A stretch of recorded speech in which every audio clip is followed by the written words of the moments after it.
very warm welcome from my side to this first CGT Helix event brought to you by Crowd Helix in partnership with the Pet for CGT project.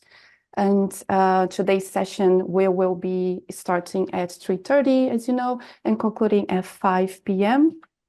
This is just a short introduction by myself. My name is Thais Soares. I am an Impact Acceleration Manager at Crowd Helix, and this is just a short bio on my background. I have been acting as a Senior EU Project Officer and Innovation Consultant for the past 7 years, engaging in different types of international collaboration projects. And in Crowd Helix, I work in EU projects enhancing the impact of the results of those projects, including Pet for CGT.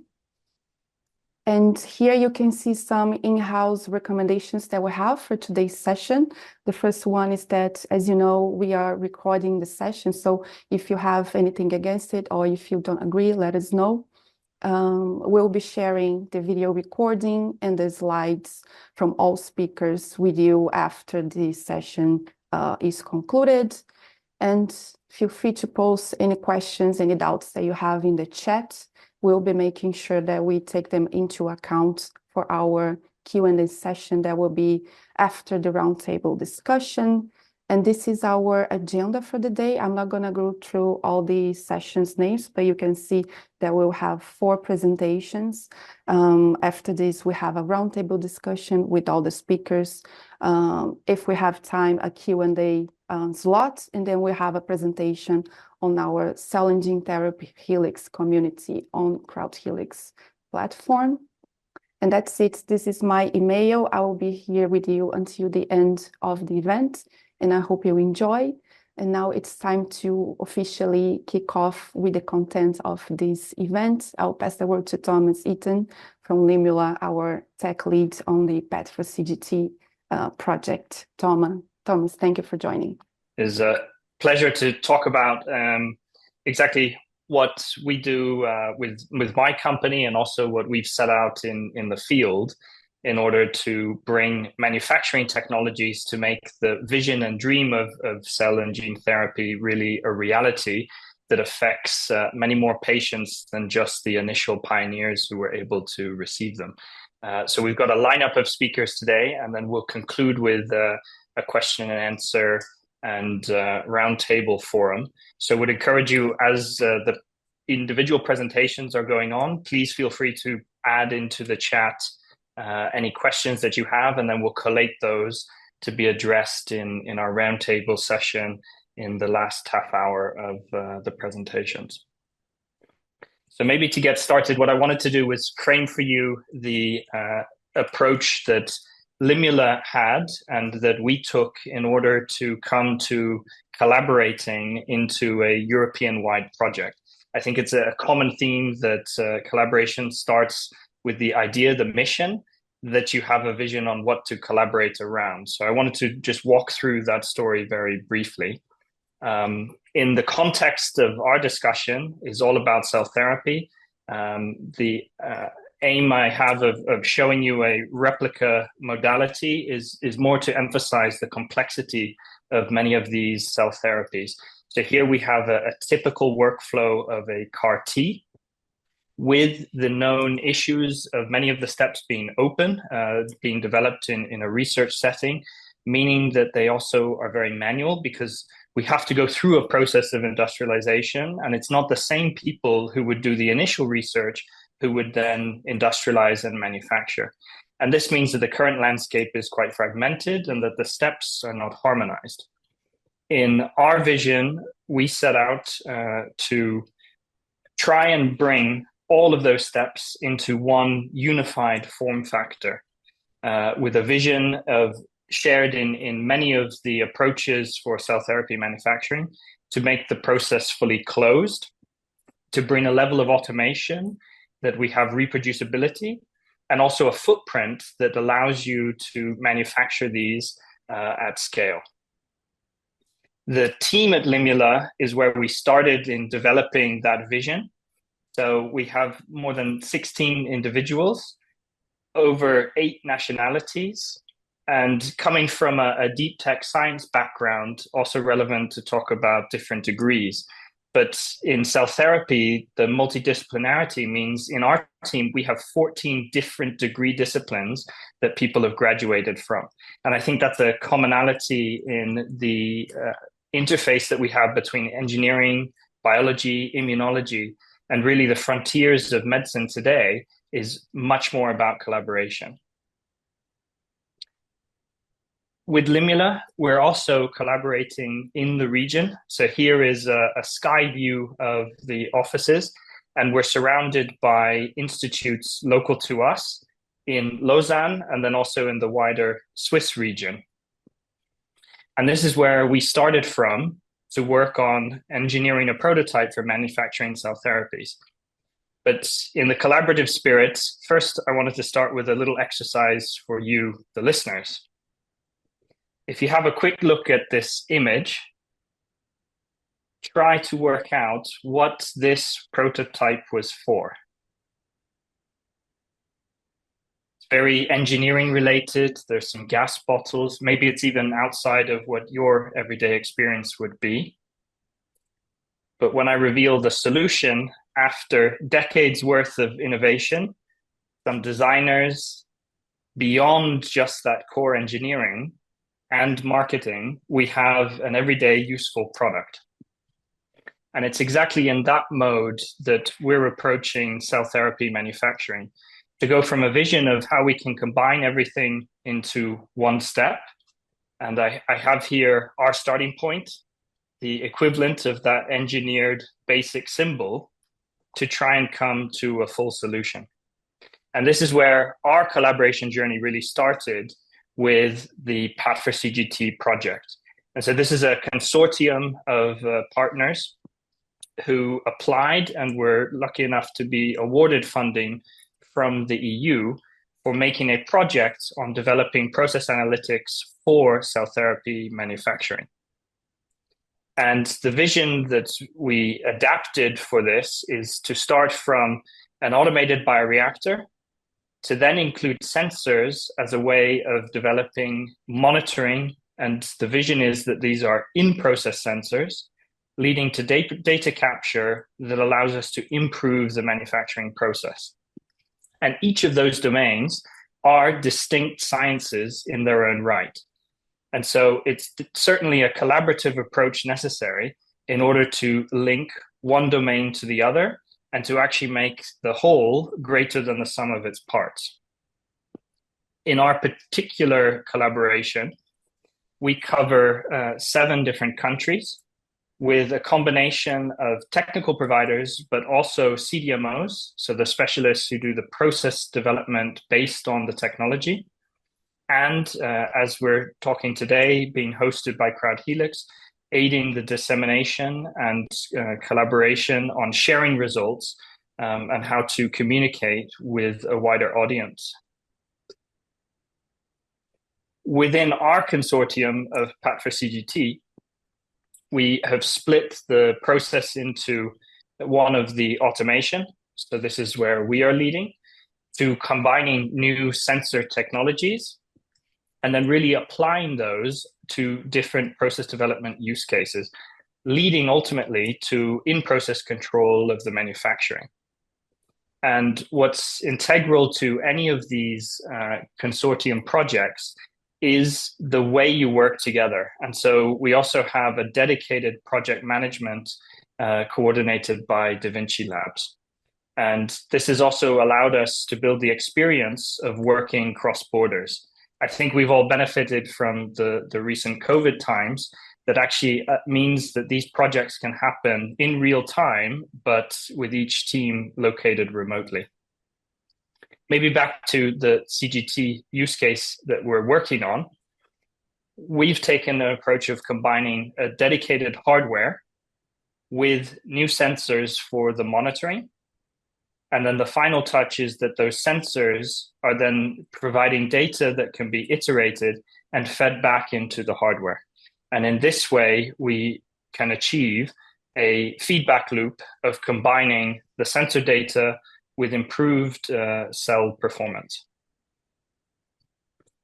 as a workflow, we move from being very descriptive, without any analysis, you see, have you added a volume or not, to becoming much more diagnostic, and eventually, with enough of the collected data, we can become predictive of indicators of what's happening within a given cell culture. And from there, we aim at being prescriptive to change the outcome of the cell culture based on the measurements that we've made. And so putting it all together, if we start from the left with a hardware system, we integrate that with a bioreactor for cell culture, collecting the right CPPs during the process to then generate data that can provide a feedback loop. And this, in essence, is the vision and what we're achieving within the Path for CGT project. So coming full circle to our session today, I just wanted to illustrate this mode of moving from a vision to a project where we collaborate, and that it takes many different actors to try and solve complex problems. And so it's with that in mind that we come with a first working demo of our device, and to our next speakers of today. So to start with, I'd like to invite Mariana from Achilles to start the screen share. Mariana is working with another EU-funded project called Smarter, and she'll go into much more details of how such a project can be organized. So, hi, I'm Mariana. I work at Achilles Therapeutics, and I will be talking about the Smarter project, which is the smart manufacturing for autologous therapies. And within the Smarter project, I will be focusing on the power of interdisciplinarity. So how we are combining different fields of study to generate a first-in-class smart bioprocessing manufacturing platform. So I'll give you a bit of the context behind the Smarter project. So as you probably know, the autologous immunotherapies, such as CAR T cells, have revolutionized cancer treatment, and they have provided impressive results, survival benefits in patients with hardest to treat blood cancers. However, because of the immunosuppressive tumor environment, the physical tumor barrier, the tumor heterogeneity, and the lack of specific and effective target antigens, solid tumors haven't actually they have remained resistant to the CAR T therapies that we have. So the next generation of the personalized immunotherapies is using the tumor infiltrating lymphocytes, so TILs, to overcome this efficacy barrier limitations that the CAR Ts have in solid tumors. So just for you to know a bit of the Achilles Therapeutics process, so that's what our company works on, so on these tumor infiltrating lymphocytes, but we take it a step forward. So we get genomic analysis from the tumors, the resections of the patients, and from the tumor, we get the T cells, so the tumor infiltrating lymphocytes. But because we have the tumor to have that genomic analysis, we're able to find the clonal neoantigens, so neoantigens that are expressed in every single cancer cell, but not in normal tissue. And we also get the blood from the patient and the dendritic cells from that, and then we make a co-culture, where we expand selectively these cells that are reactive towards the tumor neoantigens, and we call them the CNETs, so the clonal neoantigen T cell product. We expand them, and then we reinfuse into the patient. But as you can see from here, and in the next slide, you'll see even more, this manufacturing process is very complicated because we have tumor, we have blood, we have all of the intermediates from the tumor, the intermediates from the blood, then we have to do the co-culture, and all of these, obviously, there's a lack in the field. So not just for us, but for all of the cell and gene therapy manufacturing. there's a lack of effective and fast, adaptive, controllable, and scalable manufacturing process. So because of that, that remains really a bottleneck in the field for the clinical adoption of such complex personalized cell therapies. So CAR T cells still have that problem, but not as much as this TIL field has.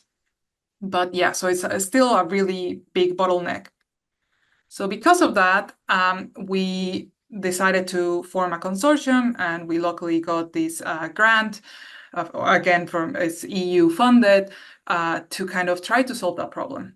And this consortium is composed of 4 partners, very interdisciplinary. So it's Achilles. So we are the ones that we're a clinical stage biopharmaceutical company that we're developing these precision T-cell therapies that target these clonal neoantigens in the tumor for the treatment of solid tumors.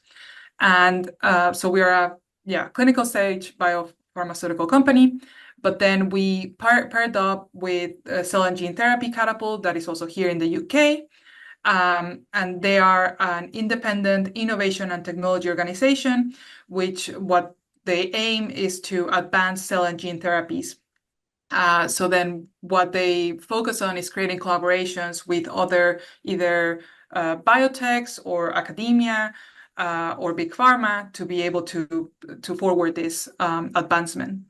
And then we have other 2 collaborators or partners in this grant, which are academic partners. And one of them is Instituto de Investigación Sanitaria La Fe, so HULAFE, and they are in Valencia. So as you can see as well, the interdisciplinarity goes from biotechs and academia, and also geographically we are very spread out. So HULAFE, they bring their experts in mass spectrometry-based metabolomics. So they bring that expertise of the metabolomics approaches to be able to kind of study the cancer and immune cell metabolism, and to kind of bring like the biomarkers that we can think of in this field. And then finally, we have the University of Hanover in Germany, and they are experts in 2D fluorescence sensors. And you'll see now how it all comes together in this grant. But I just wanted to, kind of emphasize here the interdisciplinarity of we have people like in Achilles, there's, obviously the bioprocessing and immunologists, but then we don't have the metabolomics experience, and HULAFE brings that in. We don't have the 2D fluorescence sensor development, and Hanover brings that in. So we couldn't do this project if it wasn't because of all of the interdisciplinarity that we have with all of the partners. So so this project, the SMARTer, the objective, well, the challenge first is, as I said, is the lack of effective, adaptive, and scalable manufacturing process for personalized cell therapies. So we created this consortium of 4 partners, and the objective is to develop a proof of concept of a smart bioprocessing manufacturing platform that is using quality by design to then implement the inline process analytical technologies and smart process control systems. So to do that, what we want to do is first to be able to identify metabolites that are specific to the Achilles process that I just showed you that is so complicated, that can be linked to product quality. So what are the biomarkers, or what metabolites are important to see cells growing happily or cells not growing happily. And then after we have that, we want to then have to apply state-of-the-art biosensors. So we are using 2D fluorescence and Raman spectroscopy to measure this product quality of these metabolites that we find. And then finally, we want to integrate everything like PAT sensors and create then an advanced process control platform. So it's pretty, I guess, big what we're trying to do.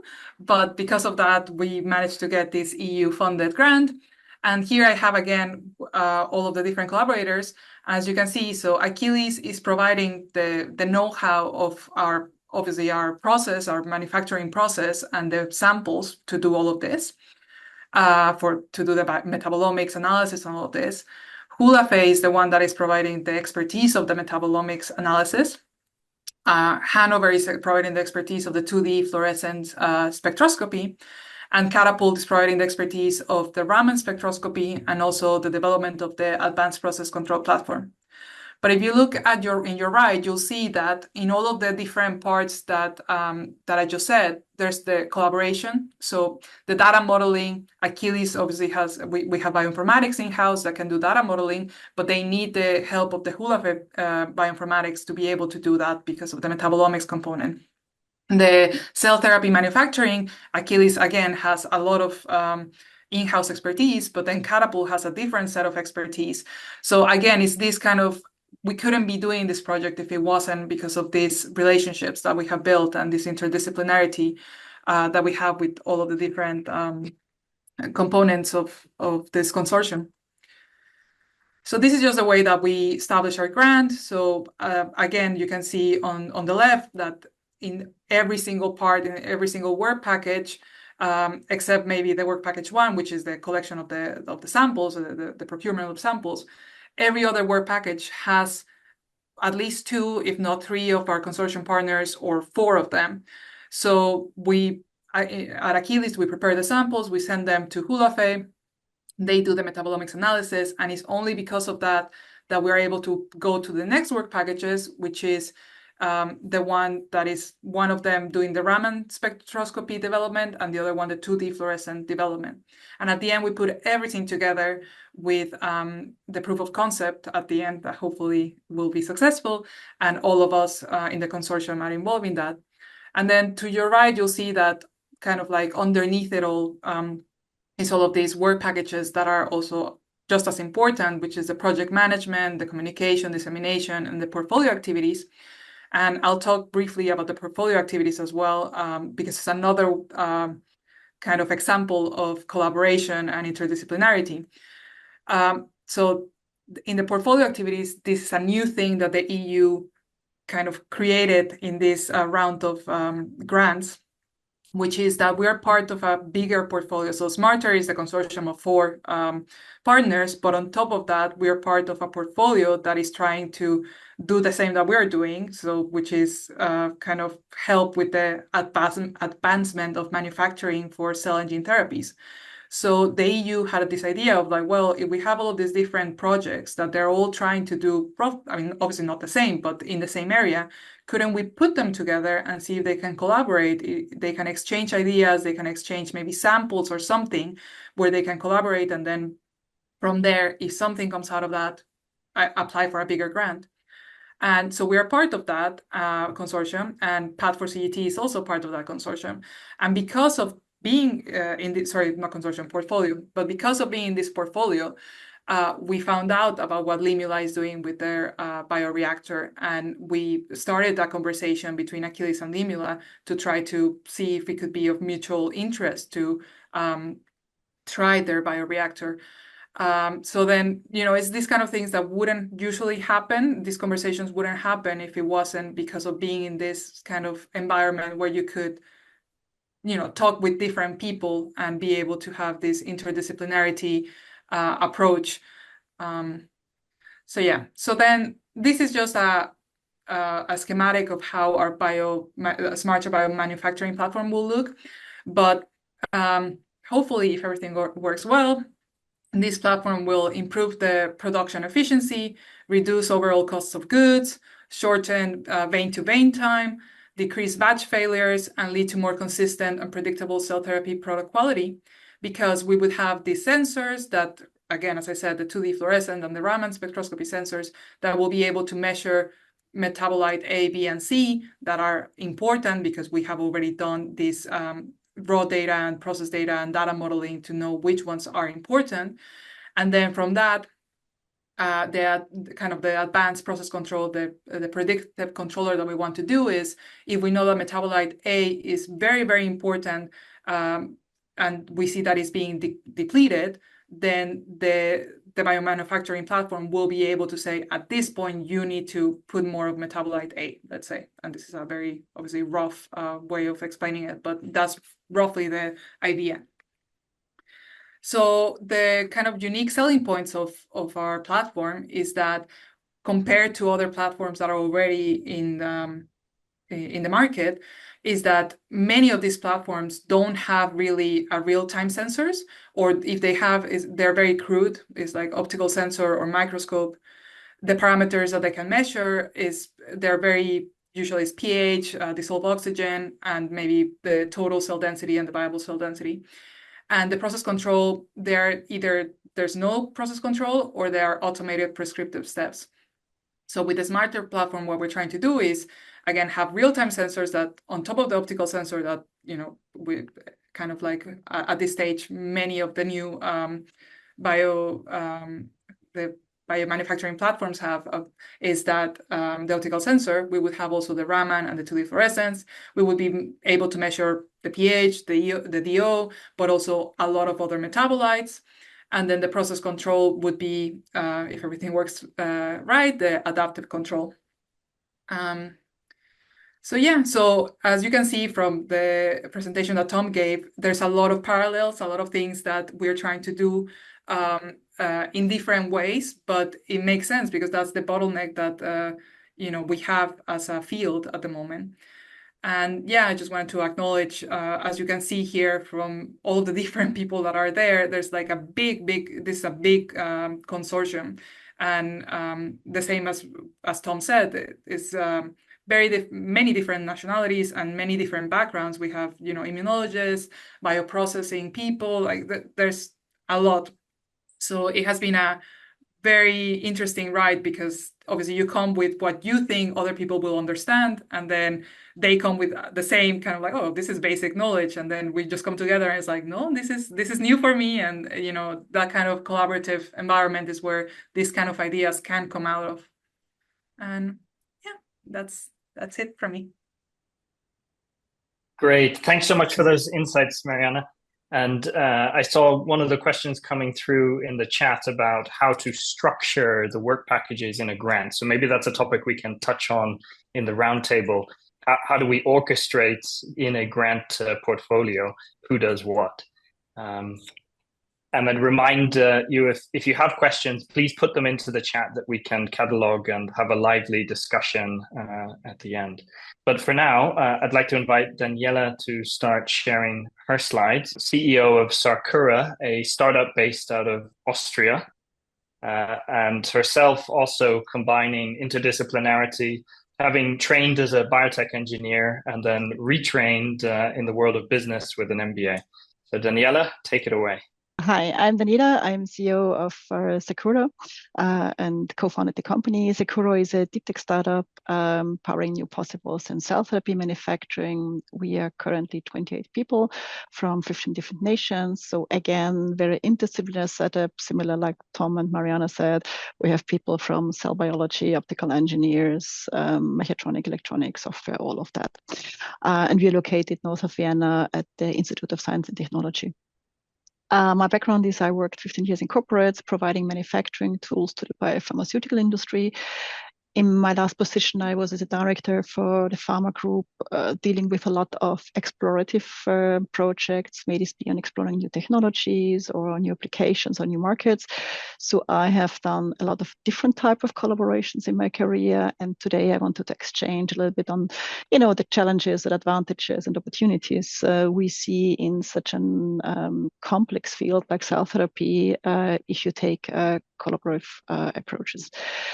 So similar like the other speakers before me, I mean, since we talk about the cell and gene therapy manufacturing, this is probably the typical slide you get. In that case, it's CAR-T again, but Mariana showed something different. But I think the interesting question for me was, where does actually the manufacturing relevant value chain start?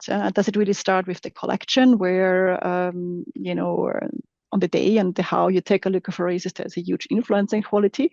Does it start before that when you prepare the patients, when you pre-treat them? Is it starting where the patient qualification is actually starting? Or also at the end, is it starting when my release test is stopping when the release test is done? Is the thawing, maybe infusion process at the hospital something what is still part of the wider manufacturing view? Is the long-term data in the patient something what we should consider when we make process decision to link those things? So does it matter?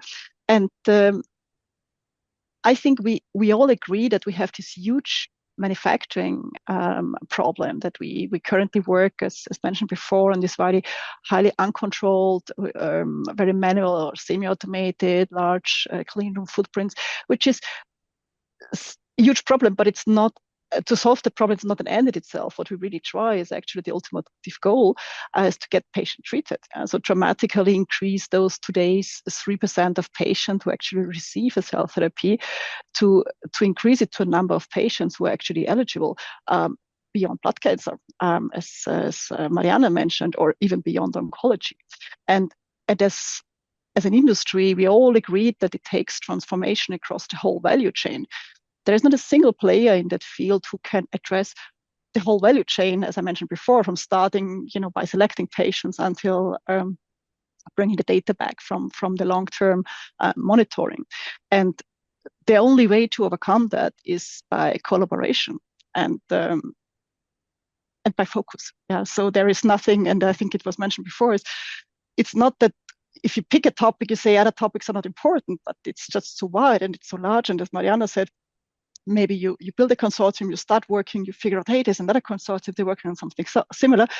We merge, but that doesn't make easier necessarily, yeah, because I think everybody has experienced more people, and I think Mariana said it, really as a different discipline, bring in different realities, yeah, different views on things. So I think it's important that you pick the playground where you feel, and that means you pick the collaborations, you pick the topics. And there are companies who work more in the field, like how can we predict based on a tumor stratification and the patient data actually already before we even start manufacturing, if this makes sense to start that manufacturing. There are companies, or we talked to nurses in a apheresis center who said, look, I can tell on this daily condition of the patient that the cells will be shit. Yeah, we should not take cells from that patient today, but the logistic chains doesn't give any flexibility to maybe have a 3 days window, because when you talk to the cell manufacturers, it's a very, very tight logistics schedule to even do that. Companies are freezing materials, knowing that it harms, the cell quality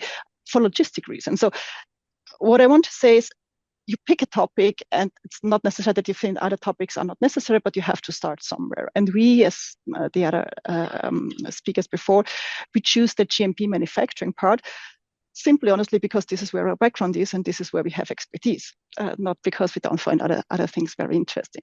So I will quickly explain what we do and use then an example of what we think was the biggest challenge for us in terms of technology and collaboration and interdisciplinarity, to talk about a little bit about the problems we have.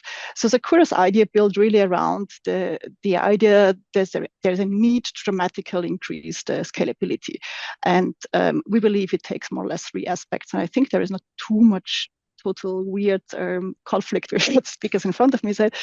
The first thing is we really think, as long we talk about status quo, where we have large dedicated rooms, dedicated people processing the unit operation steps, and a kind of separated quality control analytics lab with dedicated people, we are not really able to scale those things. So the first thing, we need to make those much, much smaller. With these miniaturized functional models, we focus on this modularization. So bringing the things together. Mariana and Tom talked about the expansion steps. I think it's one aspect, but at the end, what you really want to do is you don't want to have an operator taking samples and waiting for a cell count. Yeah? When your product is ready, you want to have the release test ready, because when the product is ready, you don't want to wait 2 weeks. So bringing the functionalities together, bringing the QC lab, the release testing together in the bioprocessing, this is what we believe is a second very important step. And then if we have this real-time control, if we know what is going on, we don't want to have operators making process decisions because the starting material is not controlled. We have patient-derived materials. So we want to have machines who move from a recipe-controlled regime towards an adaptive controlled regime. One day to a predictive control regime, if we have enough data to that.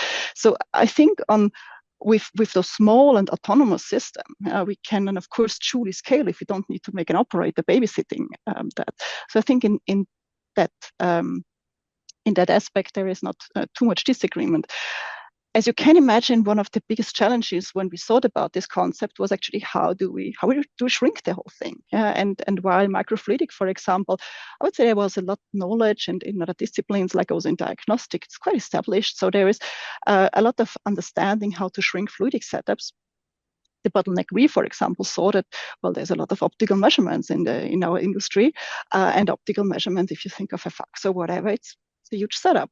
So transformation really happens typically at the intersection of established disciplines. So we looked actually which analog markets which solved already the problems of miniaturizing, and we saw the computer industry. Remember these first room-sized, huge setups, manually operated computers from the 50s and 60s, and semiconductor industry was able to shrink that to have something like everybody has now in his hand, a mobile which is much more powerful than those things before that. So we reached out to the world's largest R&D center for semiconductor, which is IMEC in Belgium, and just explored, as you mentioned before. You sit there and said, look, we have this idea, and this is where we want to. What do you guys actually have to offer? Do you have technologies which maybe could achieve that? So we stepped our silicon photonics, which the semiconductor world, in particular data processing, was using actually to replace optical setups. And this is what we then do. So we took this one example where we could use silicon photonics in the most complex way. And this is where we said, okay, we picked the cell sorting step, because what we build is a multiplexed fax on a tiny footprint. And the problem was the silicon photonics is established, but typically it's used in infrared. Well, we are in biology, we don't want to use it in infrared, we want to have it in the visual wavelengths. So we had a technology which was somehow proved evidence is working, but we really need to go back and start basic development again, because we need to shift that established technology in something that fits our application. So we combine things that we have, which have never been together before. Pits, which, for example, within IMEC, there were groups working on those things, but they never put those things together. So we choose this very complex case where we merged at the end silicon photonic, which just not about the technology, so I just shortly explain. It's more as routing the light within the silicon layers in order to make this on a very small footprint and to get this high parallelization done. And we had on one hand, this is one topic, but then there's a second aspect. This is a prototype we made. There are 16, so each of them is a little fax. Yeah. Each of them had the fluidic distribution, the photonic distribution, and we have a heater bubble jet sorter, which is a different. So all of those were actually specific topics which we had to bring together. And we had most of the time working 5 to 7 disciplines, up to 20 people more or less, with coming in and out in the project on 2 sides. And this was a challenge, as you can imagine, because if you put a cell biologist and an optical engineer and the software guy together talking about the same thing, they will not see the same things. They will not mean the same things. Yeah, it's, oh, you agree, you test with the beads first, and then you test the cells, and then you present results, and you think there's, cool, yeah, and what are cells, isn't that? And they say, oh no, the cells were clocking, we left that away, and they said, what do you mean?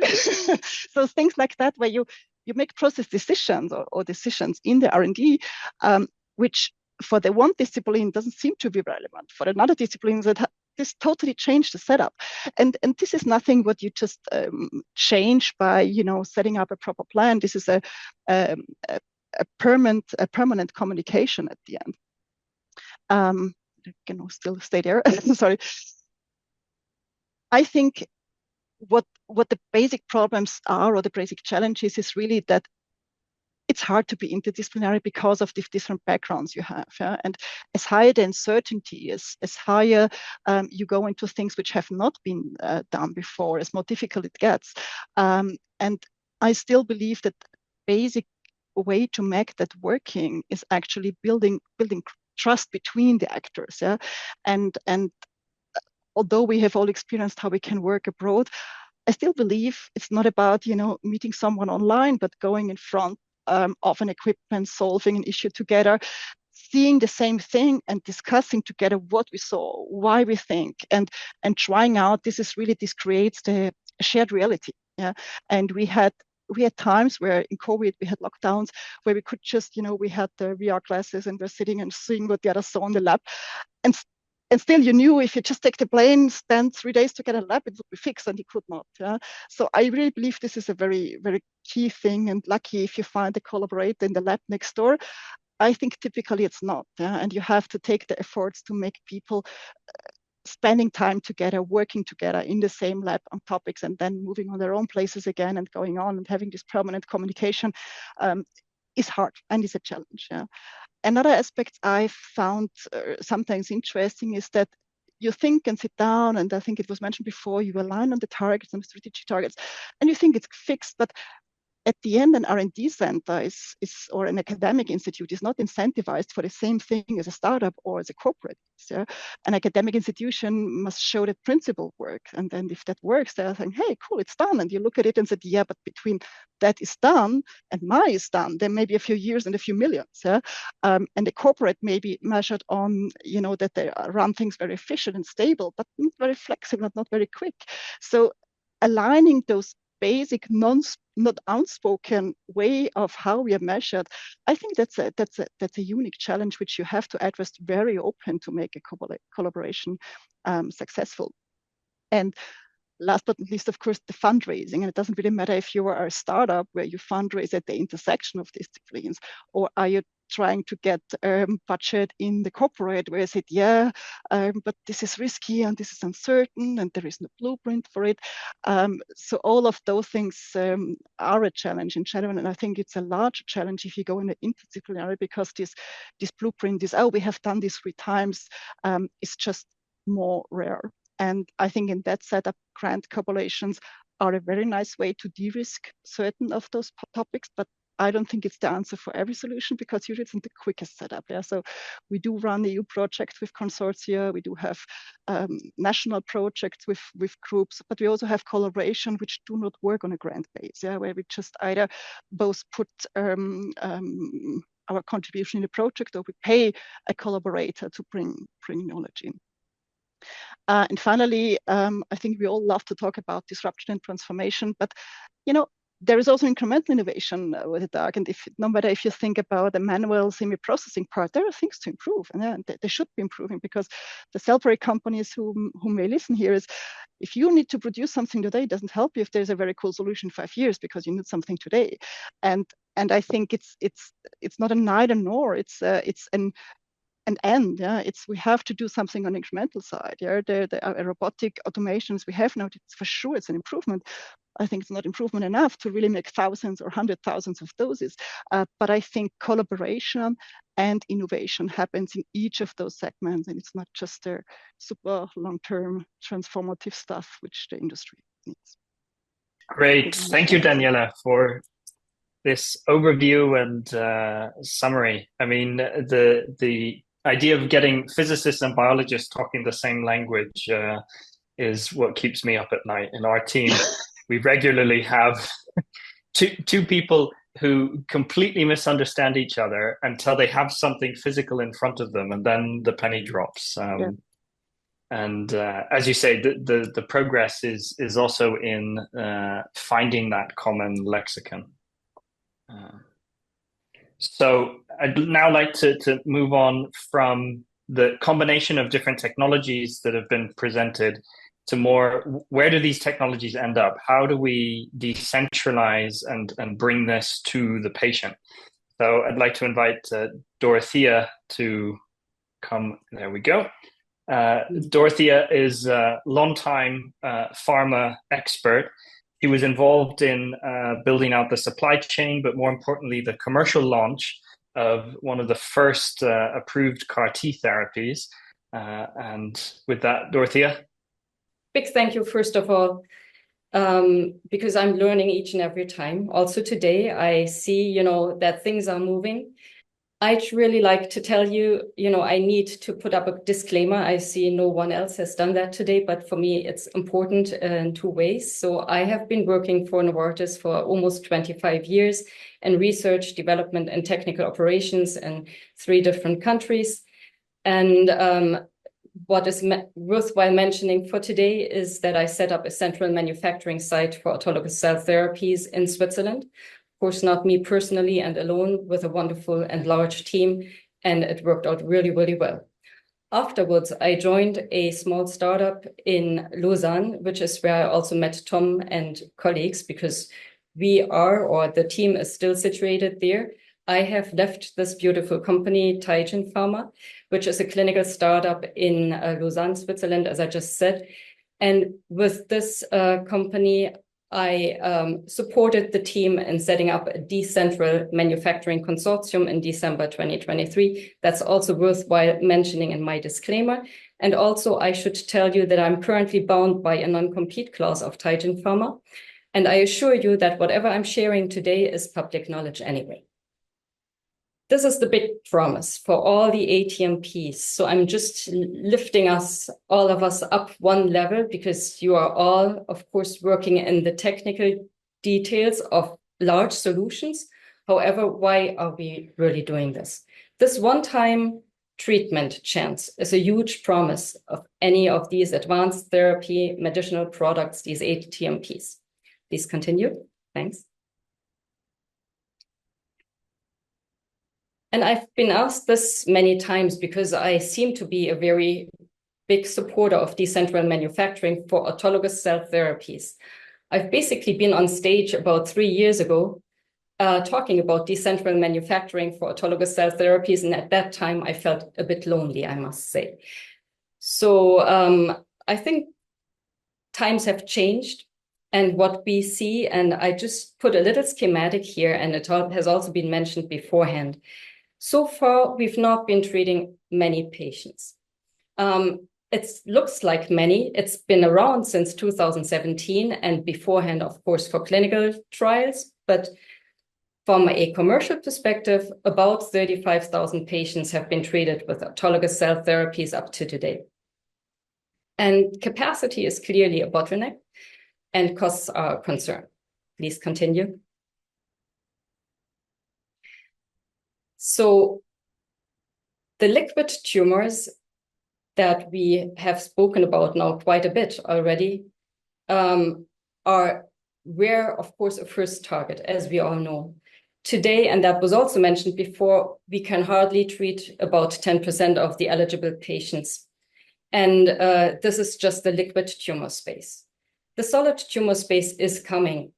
Within the liquid tumor space, we are moving from 4th line to 3rd line to 2nd line to 1st line therapies. Currently, we are in 2nd line, and some of the indications with solid tumors, they are just entering the market. And I know, Mariana, you're working for Achilles, and your competitor, Iovance, has launched a TIL product, which is beautiful. So it was a big topic, however, well managed in the end.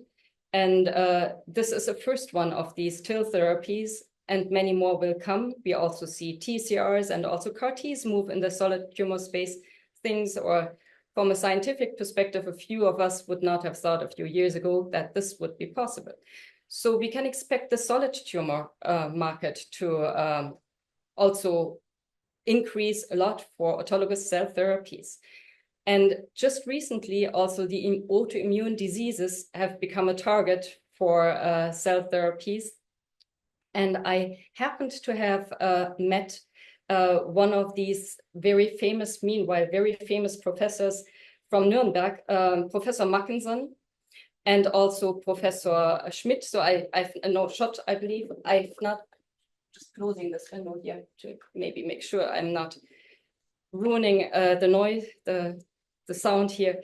So I've met Professor Mackensen last year in Leipzig, a wonderful person, I must say, very humble.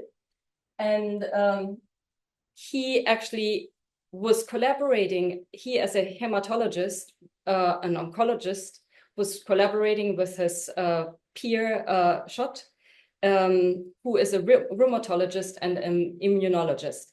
So 3 years ago, they took all their courage, basically, for one very late-stage patient, and they started treating with a CD19 CAR-T against lupus at the time. It was a big step for the entire community, and today we know that companies are joining, especially Werner. We are all observing, how this is moving on, and we see beautiful results. What I'm saying here is, it's just begun. So we are treating a few of these liquid tumor patients. Solid tumor is coming. Late stage to early stage is coming, plus the autoimmune diseases. Please continue. So of course, it all depends on how we see the future. So many of us have different crystal balls. My crystal ball is certainly a bit focused on autologous cell therapies. However, there's also allogenic cell therapies off the shelf. Many of the big pharma companies have actually been waiting for that because that would have suited their model much, much better. Some of us dream of therapies becoming procedures, me included, I must say. And there's, of course, also in vivo treatments coming, like oncolytic viruses and alike.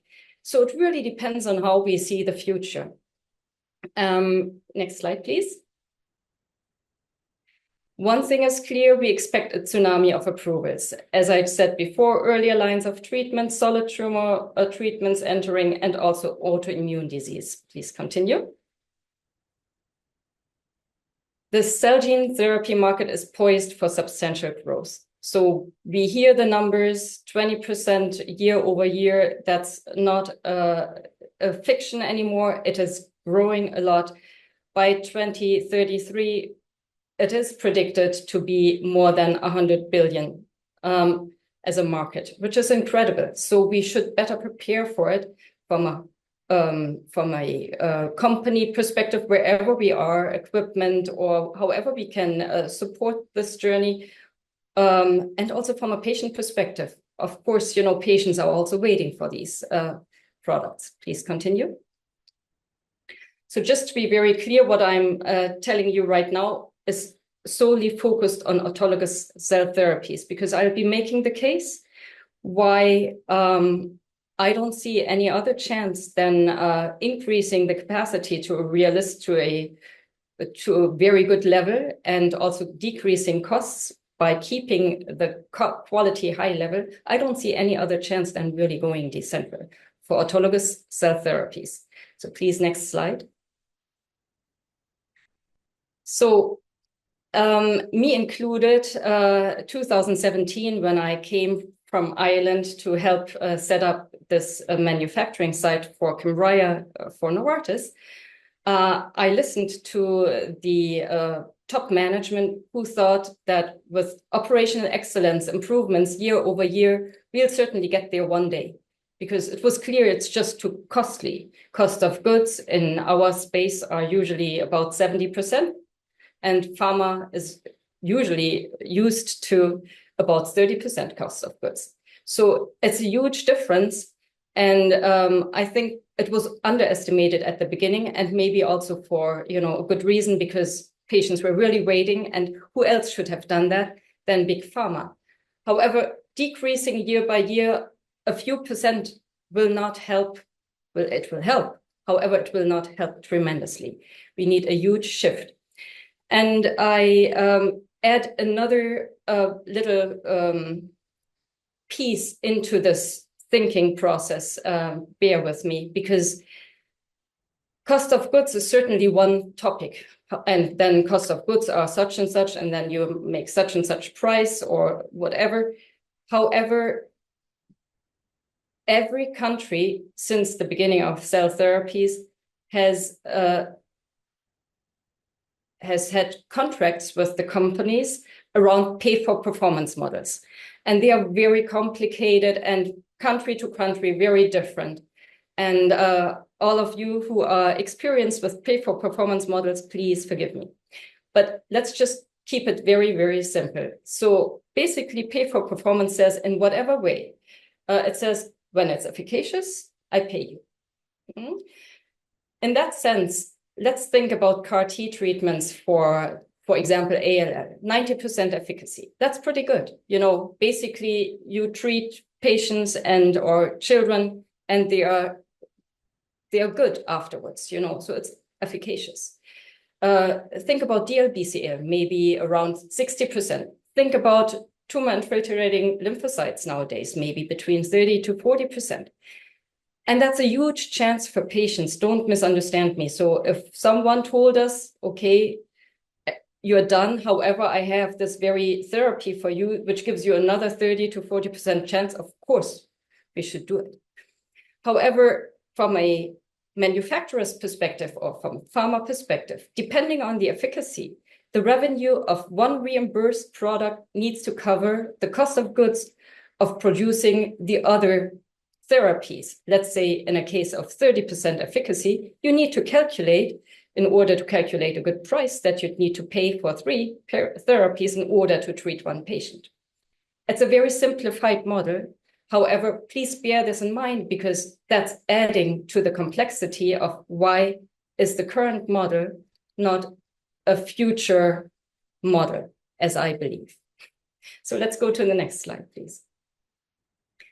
So we've made the cost part. Now capacity. Again, let's calculate a bit. It's not big calculation. It's just looking at the numbers a tiny bit.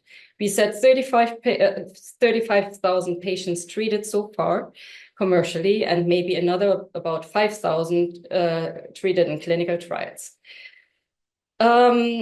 As I have been leading and setting up and leading a central manufacturing site, and as I'm still in contact with my colleagues all around the world, I'd say a very good central manufacturing site can do maybe 2,000 to 4,000 treatments per year. That's pretty good.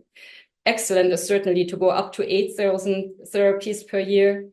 And companies like Cellares plan to go with about 5,000 treatments per year per shuttle, as we've all observed and are all listening to it. So that's all good. However, there's about 20 million new cancer cases per year. And I'm not saying that all of them are eligible for cell therapies, but the dimensions are just so much out of space, you know. And you can compare it maybe also with the number of appendicitis per year. And nobody would think to go to one of the 7 centers worldwide for an appendicitis. It's just cannot absorb the numbers. And I've not even been talking about the autoimmune diseases, which is just a field that is adding to it. So capacity is another one. Please continue. As I've stated, there is central manufacturing and there is decentral manufacturing. So I have now experience in both ways.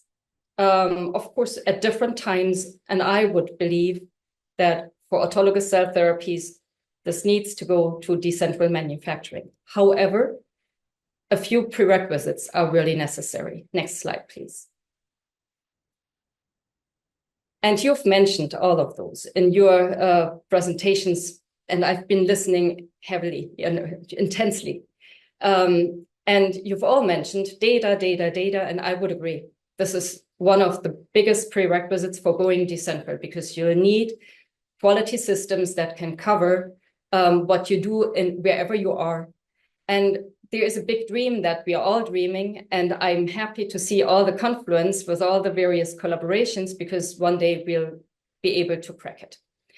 Automation and robotics, we've all mentioned that. Health authority readiness and support was not yet mentioned. However, that's of course very important in order to really bring this to a decentral manufacturing. We know nowadays, as all these health authority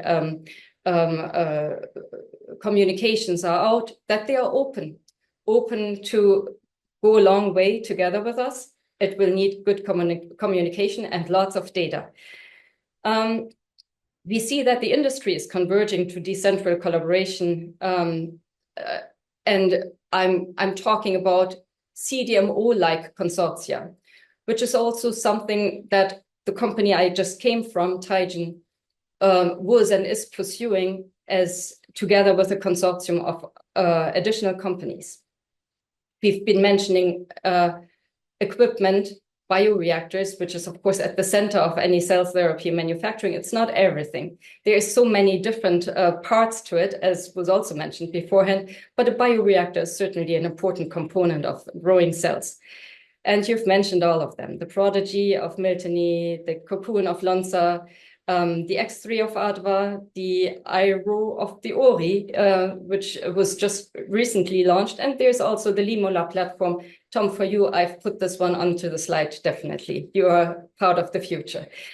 I'm very happy to see that going decentral is nowadays, it's becoming a reality. 3 years ago, as I said, I felt a bit lonely when I mentioned that based on all the calculations and based on all the experience, my prediction would be that this industry will go decentral, and Galapagos is doing it. Paul Stoffels was very clear when he took the helmet, he'll go decentral and just decentral. And while some of the community found this very bold, what we observe right now is, and just recently, is Adaptimmune joining them with their latest therapy, and also the Blood Centers of America having a little contract or a larger contract with them. I'm not aware of the details, obviously, but what is out there and published is giving me lots of comfort to see that things are coming together. Next slide, please. Another prerequisite for going decentral, and that was mentioned also before, is investment for access. What we had seen still 3 years ago was investment going into therapy per therapy. Excellent scientific idea, good preclinical data, you get some money, and you'll get more while seeing first patients treated. That has become very, very difficult for many reasons. Of course, COVID has not helped. However, it is a fact that, especially in the autologous cell therapy world, funding is scarce. And when you talk to the investors, what they would say is they want to see that costs are under control and access is a topic for these companies, because otherwise, why should they invest into this therapy? I would be so bold to say that an investment in a supply model that then covers many treatments would be the right approach. However, I'm not an investor myself, so we'll need to continue to influence and talk a lot about it, because by investing into a supply model with all of the good things that you've been talking about also before I spoke, is investing into the reality of many, many therapies. And I find this would be the better approach, to be honest. One would need to accept, though, that an investment into a more technical area in a more supply model would also mean that the payback time cannot be much faster than with any clinical therapy. And that's a bit of a conundrum that we need to resolve in the heads of the investors. So please continue. What we observe in the field, and I had not heard all of you beforehand, but I heard you today, and I'm very happy to see that all of that is coming. So process analytical technology, which we had already 20 years ago in the small molecule field, of course, that is now moving into cell and gene therapy. And of course, we should be treating every starting material exactly the way it should be treated in order to have the very best product for exactly this very patient. We see hospitals, researchers, patients, equipment providers. We see all of them coming together, health authorities being open, and I'm very, very happy to see that. So please move on. So my final slide would be, 3 years ago, I felt a bit lonely on stage when I spoke about decentral manufacturing. And nowadays, in order to really come to a cost-efficient, high-quality and high-capacity model, I believe this very sector will move from therapies into procedures. This is my current crystal ball. I'm happy to share it with all of you, and I'm happy to take questions and later on also together with you in a little stage discussion. I'm handing back to you, and thanks for sharing the slides. Thank you. Wonderful. Thanks, Dorothea, for this motivating talk. If there's anybody listening that isn't working in the cell and gene field, I'm not sure what else could motivate you apart from the promise of moving from 35,000 patients to 20 million, which seems like a science fiction, but day by day, as we see more approvals coming, could even be a reality much faster than we expect. So I'd like to invite Mariana and Daniela as well to come on the stage. I think, Andrea, you can help facilitate that for a short discussion. And maybe to start with you, Mariana, in the research and science field, we often talk about standing on the shoulders of giants. And with the work that Achilles is doing on TIL therapies, wondered if you could just expand a bit on what we learn or what we need to do differently from the CAR T to the TIL setting. I think that, yeah, you have such a way more complex manufacturing process when you are using the TIL therapies. So obviously, as Dorothea talked about Iovance, so Steve Rosenberg's lab has been doing TIL therapy for decades. But it has always been obviously small clinical trials. Up until now, it hadn't been into the market, right? And one of the problems is this very complex manufacturing, very complex from a regulatory perspective as well, and the biology of it all, right? So with the CAR T cells, and that's why I think CAR T cells have had an issue going into solid tumors, is because you have, I don't want to say an easy target, but in a way you have an easy targets with the CAR T cells, right? So you go CD19 and you have great results. But when you go to TIL products, you're dealing with the tumor microenvironment that is a problem. You're dealing with so many issues, and just to scale it up for manufacturing wise, it's horrible, as you probably all know. So it's the bottleneck of not having the right tools, and maybe even further, and it's the same issue, I guess, with the CAR T cells, is, as we said, and as Daniela was saying, is trying to see the world, trying to see the same reality, right? So you have people that work in manufacturing. So Achilles was created, the founders of Achilles is people that come from completely different fields. So it's an immunologist, an hematologist, cancer, tumor evolutionist person, and the actual cell and manufacturing person. And it's because of that Achilles was able to be founded, because the immunologist is, very focused on that, but they have no idea how to make it into a product that actually can go to the manufacturer and be GMP-able.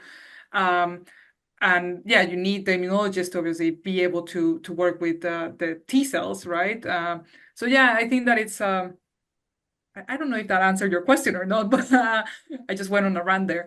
But I think that it is definitely the lessons learned from the TIL therapy is that maybe what works for CAR T cells in the bioreactors is not what it's going to work for. It's not one fits all, right? So we have to have, as Dorothea was talking, and Daniela, and all of us, is you have to maybe invest in the technology a bit more than the specific therapies, right? So a technology that can work either for all different therapies, which may be a bit complicated, or have different maybe platforms that can be like you take this off and put this on, and then it works for different things, right?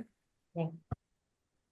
Absolutely. So maybe with that manufacturing mode and how do we combine technologies, Daniela, you expanded on some of the work that you and your team at Sarcura had done with IMEC. And we did discuss a bit, the distinction between the different fields, but less so about the different organizations. And with IMEC being such a large corporate multinational, also working in other disciplines, not just in healthcare, life sciences, I wondered how true that adage of opposites attract, working a small company with a large company, or if there's anything that you would want to share for the audience about collaborating between big and small.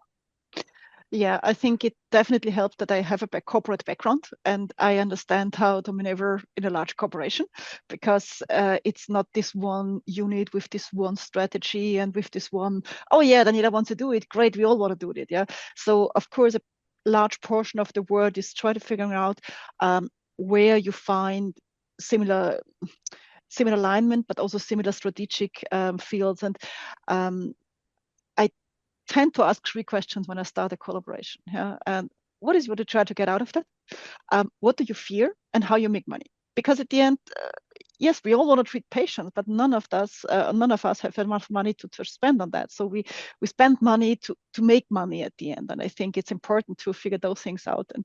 And in IMEC, I can tell it was really in the beginning. I met with Lisbeth Legay, who leads the life science part at IMEC, where we simply just met. I wrote a paper from her, and I called her and said, "Look, there is some ideas we share. Let's talk." And I came there with a presentation on saying, "Okay, I have this idea." And at that time, we didn't even founded the company, so we had nothing. Yeah, I didn't have employees, I didn't have funding. I just had this idea, and I went there, and I can say my vision presentation was pretty much identical to her vision presentation. But of course, she was never intended to make a product. It was just the idea of how certain technologies could enable certain or could address certain needs in a new market. And I think this was a start, yeah, to just really have the same vision of how it could be. But then honestly, the rest is a lot of work. Yeah? I mean, the people, the photonic people and the fluidic people and something, they were not one group. Yeah, they were, it could have been 3 companies. So you align those things, and at the end you adapt. Yeah. So in the beginning you have an idea how a corporation is set up, and I think everybody who has ever been in consortium has a similar idea. You are experts in that, and you're experts on that, and you're experts on that. But then they make a strategic shift in a corporate, and suddenly you say, "Oh, I just lost one of my important partners." And I think you have to consider those things. Yeah, you have to make sure that you don't have just this one person who supports you, but increase from that one person who supports you. And you will always have in every company your key links.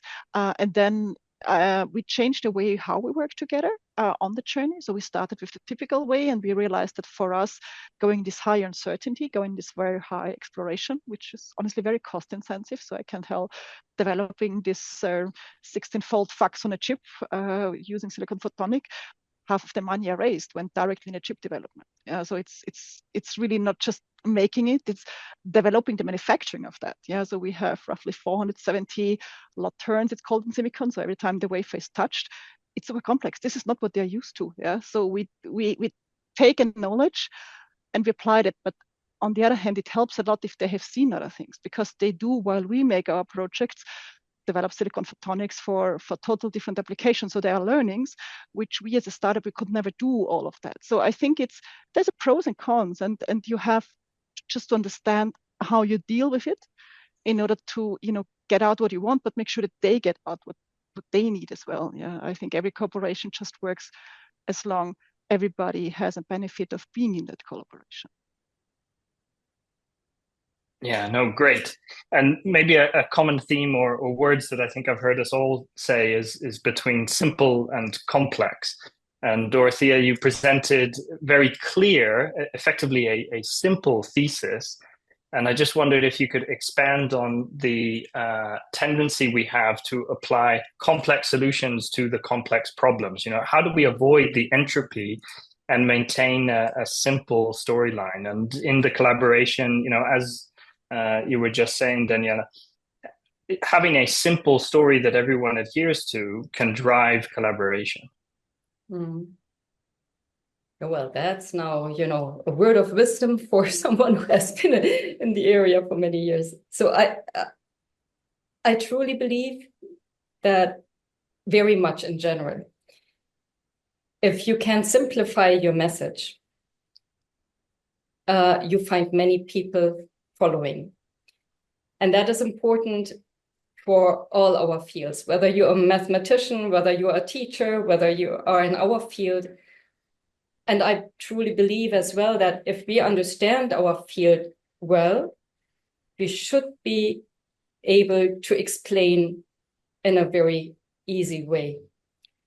It sounds then almost much too easy. However, it helps an entire organization. I've also been leading larger organizations during my Novartis career, and I always found that it was much, much easier to have everybody join an objective, everybody join a journey, regardless of educational level you have, from operator to PhD to, from half a year fresh from university or after an apprenticeship to someone who has been around for 20 years.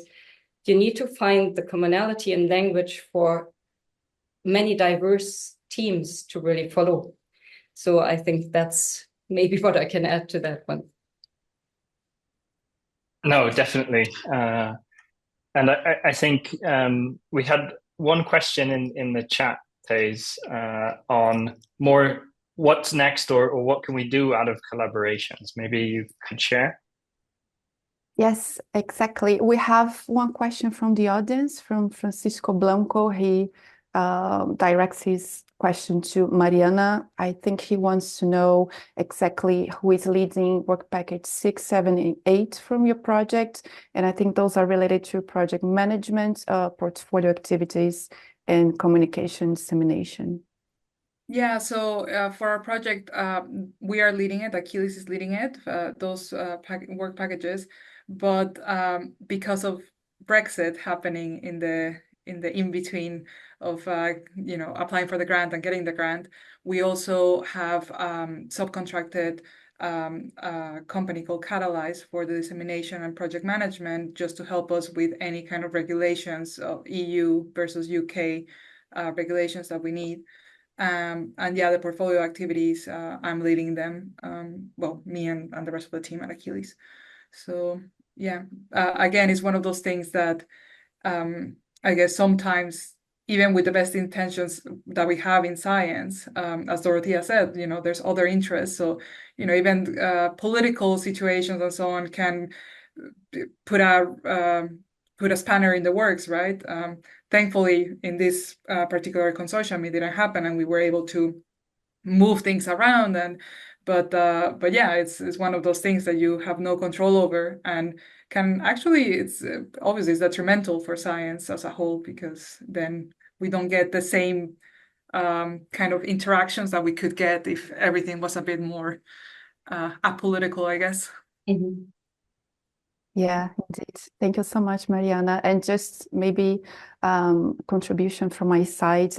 We believe that a nice and rich consortium has, as mentioned, all types of partners.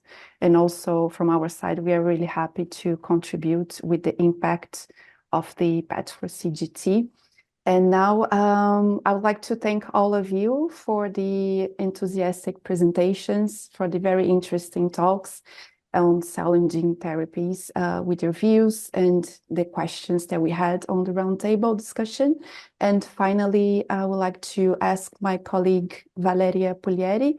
Valeria is also Impact Acceleration Manager at CrowdHelix, and she will be presenting to us more about the CrowdHelix platform and the cell and gene therapy Helix. Valeria, the floor is yours. Good afternoon, everyone. So we're here to give a very quick context about CrowdHelix and about the cell and gene therapy Helix. So basically what CrowdHelix is a value chain connector involved in plus 35 EU-funded projects with more than 800 members across 57 countries. The data you see there are just a bit out of date, and now we have more than 800 members. And we have on our platform more than 15,000 experts as individual experts, and a quite successful average number of participants in our event. Basically, the CrowdHelix ecosystem works as a value chain connector, which is a focus on opening connection between a very large network of RCOs, research and technology organizations, SMEs, startups, public institutions, corporations, and investors. And we focus on networking and open innovation. So here, there is just a snapshot of some of the more than 50 Helix communities that are on our platform. So you can see the more populated one, which is the health helix, with more than 2,500 experts.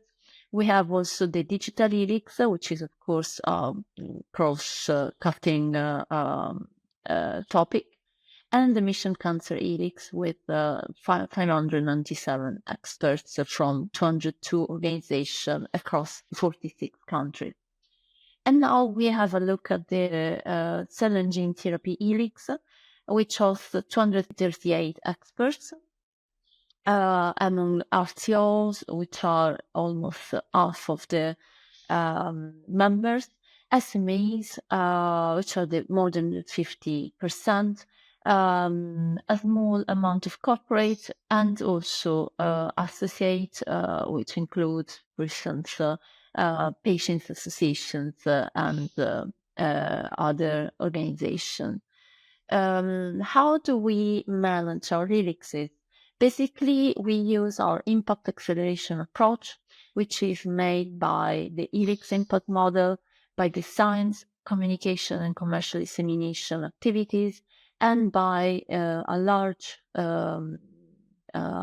number of events that we organize to connect people and to focus on knowledge sharing.